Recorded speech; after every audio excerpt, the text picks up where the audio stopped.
Good morning. I have some powerful verses to share with you today that have the capacity and the capability of transforming your life. Let's share these powerful verses out of John's Gospel, chapter 15, beginning in verse 9. This is Jesus speaking here, and he says this to each of us.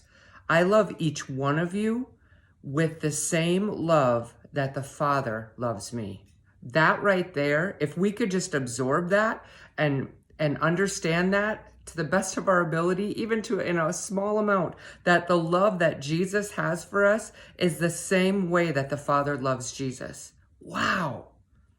You must continually let my love nourish your hearts. That is the key right there. We need to be nourished by the love of Jesus.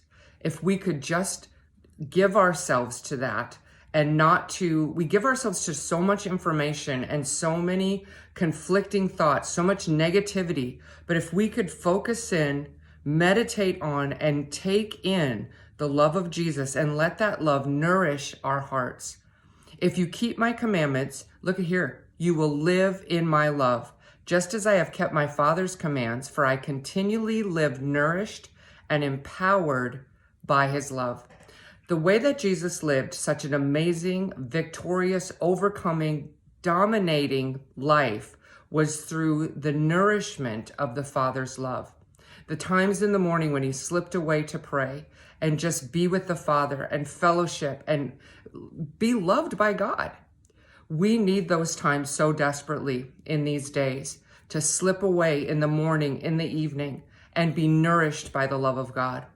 If we can begin to do that, and a great way, if you don't know where to start, is in John's Gospel and in his epistles. He talks about love more than anything. And really, his life is a testimony to someone that was really literally transformed into a angry, tyrant kind of person. There was one time when he wanted to call down fire on heaven in a village that didn't believe in Jesus. Jesus called him and his brother the sons of thunder because they were so rambunctious. But he was the one that in the end laid his head on Jesus's chest, and he called himself the disciple whom Jesus loved.